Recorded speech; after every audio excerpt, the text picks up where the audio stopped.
Alerter, expliquer et rassurer, tels étaient les objectifs de la soirée d'information sur l'accessibilité des entreprises aux personnes en situation de handicap. Organisée par la Chambre de métiers et de l'artisanat de Savoie et appuyée par des experts de l'accessibilité, la Chambre a réalisé un point sur la réglementation en vigueur, les risques pour les entreprises non conformes et les aides qu'elle peut apporter. Avec, pour échéance le 1er janvier 2015, beaucoup d'entreprises recevant du public, plus communément appelées ERP, n'ont pas pris les mesures nécessaires à l'aménagement de leurs locaux, comme nous l'explique le président de la Chambre. C'est une loi de 2005 qui arrive à maturité et qu'on va devoir mettre en œuvre en 31 décembre 2014. Effectivement, ça fixe bien l'année qui reste pour que tout le monde se mette en conformité. On a évidemment ceux auxquels on pense immédiatement, les artisans, commerçants, qui reçoivent du public et pour lesquels les enjeux sont effectivement d'accueillir tous les clients, d'améliorer le confort d'usage de leurs locaux. Ce délai finalement est très court.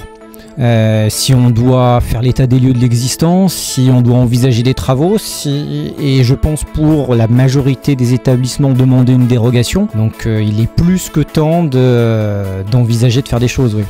On estime aujourd'hui que seulement 40% des personnes en fauteuil sont en capacité d'aller acheter leur pain chez un artisan boulanger. Les autres n'ont pas accès à un artisan boulanger de proximité. L'autre enjeu pour les artisans du bâtiment, puisque qui dit travaux d'accessibilité, dit évidemment travaux à réaliser, donc monter en compétences, qu'on disait tout à l'heure, nécessaire du secteur du bâtiment pour pouvoir réaliser ces travaux dans les règles de l'art. La CAPEB, consciente des enjeux liés au marché de l'accessibilité, a créé le label Handibat, permettant ainsi aux professionnels du bâtiment de se positionner. Explication. Donc Handibat est une marque nationale réservée aux professionnels du bâtiment qui sont en capacité de répondre professionnellement à toutes les nouvelles exigences de l'accessibilité en termes de réglementation.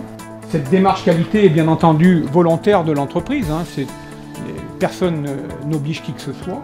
C'est l'entreprise qui va faire l'effort de se démarquer, par bien entendu de la formation aussi, puisque pour obtenir le label Handibat, l'entreprise devra suivre un certain parcours avec de la formation, un contrôle des connaissances à l'issue de la formation, et puis le montage d'un dossier de demande de qualification qui sera examiné par une commission. Dans cette commission, plusieurs partenaires siègent. Donc l'important, c'est d'être un vrai professionnel, de faire la formation, de mettre l'accent sur la qualité du service que l'on va développer.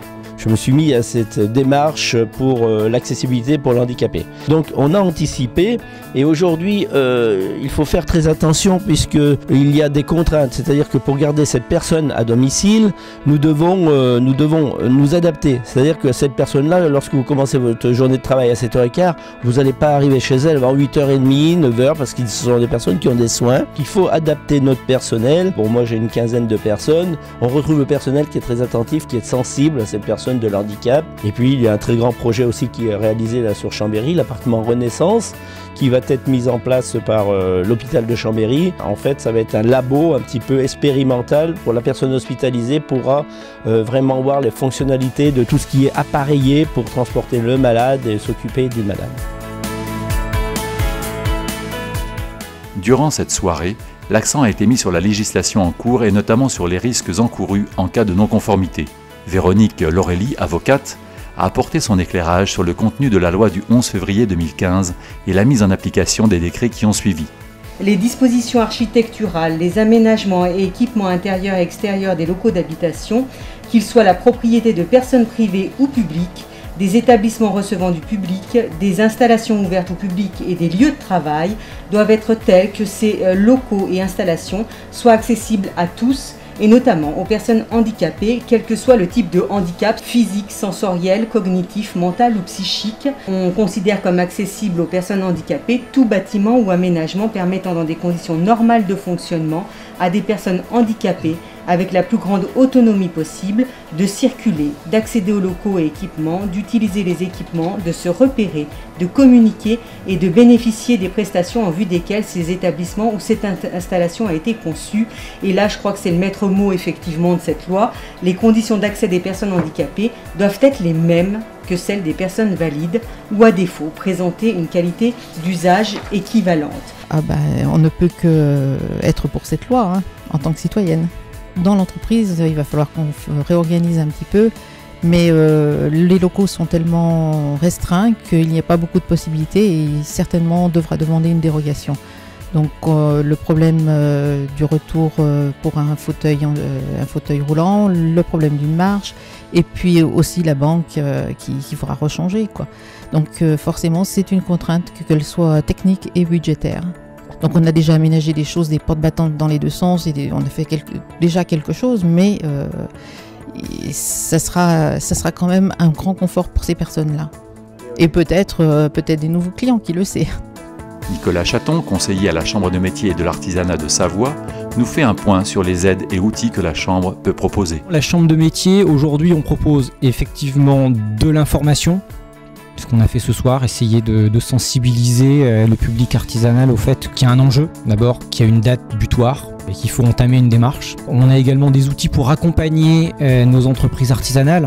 Donc les accompagner, ce que nous présentons, c'est un outil de visite de pré-diagnostic accessibilité pour faire l'état des lieux de l'existant dans les entreprises artisanales qui reçoivent du public, voir quelles sont les exigences de la réglementation et envisager au besoin les travaux ou les demandes de dérogation et dans beaucoup de cas il y aura lieu de demander une dérogation.